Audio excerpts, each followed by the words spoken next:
So this says parametric differentiation. This says first derivative of parametric equation. Parametric equations were introduced in Unit 1, Module 2. If the coordinates of a point P, x, y are given as x is equal to f of t, y is equal to g of t. So both x and y are functions of t, where t is a third variable called the parameter of the equation. The equation x is equal to f of t and y is equal to g of t are called parametric equation, and the parametric differential is that dy by dx is equal to dy by dt divided by dx by dt. So I normally just like to write it like this, that dy by dx is equal to dy by dt multiplied by dt by dx. So you get dt by dx simply by inverting dx by dt. So I'm going to do 43, then you can do 44. 43 says, given the parametric equation of a curve, given that the parametric equation of a curve are x is equal to 4t squared plus 5. So x is equal to 4t squared plus 5, and y is equal to 6t squared plus t cubed. You're to find dy by dx in terms of t. So let's find dx by dt.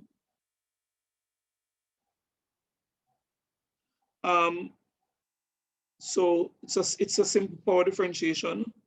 So the power comes to the front. 2 times 4 is 8. This is 8t. And dy by dt, again, a simple power differentiation. So this is 12t plus 3t squared. So the power comes to the front and the power decreases by 1. The power comes to the front and it decreases by 1. Now dy by dx is equal to dy by dt multiplied by dt by dx. So this becomes dy by dt, which is 12t plus 3t squared multiplied by the reciprocal of dx by dt. So this is 1 over 8t. And so my final answer becomes 12t plus 3t squared all over t.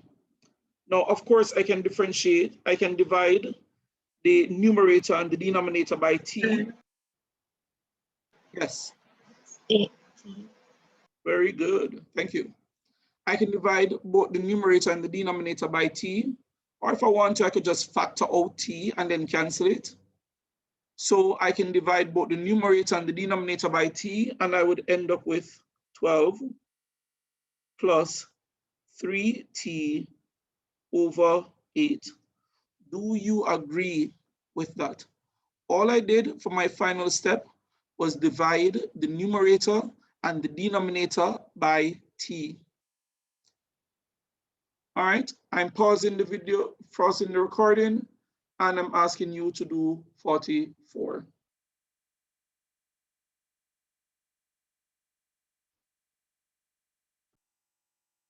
All right, so we're looking at example 44. And in example 44, we're asked to find the value of dy by dx when t is equal to 1 for the equation defined as x is equal to 4t squared minus 3 and y is equal to 7t squared plus 5t plus 1. So that should have been 4t cubed. So I can go straight into it. Or if I want, let me just write it out. X is equal to 4t cubed minus 3. Y is equal to 7t squared plus 5t plus 1. dx by dt is equal to 12t squared. dy by dt is equal to 14t plus 5. dy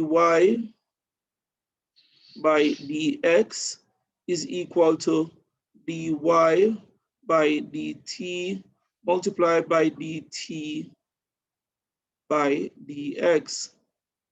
So this becomes 14t plus 5 over 12t squared. And when t is equal to 1, dy by dx would be equal to 14 times 1 plus 5 all over 12 times 1 square. And I agree the answer is 19 over 12. So the answer is 19 over 12. Let's go to the next example.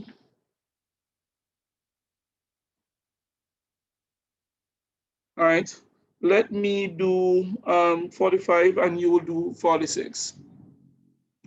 45 says, given that x is equal to tan inverse t and y is equal to tan cube, we're to find dy by dx in terms of t. So x is equal to tan inverse t, y is equal to t cube. So here, it would be very helpful if you remember what is the first derivative of tan inverse. So dx by dt would be equal to 1 over 1 plus t squared. So I remember that from yesterday. If you don't remember it, you could go through the process of this long way of doing the thing.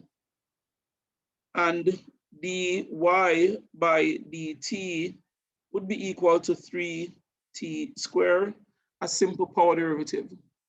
So it's sort of helpful to remember these derivatives, the derivative of the inverse trig functions. It's useful. It's useful to remember some derivative. Now dy by dx would be equal to dy by dt multiplied by dt by dx.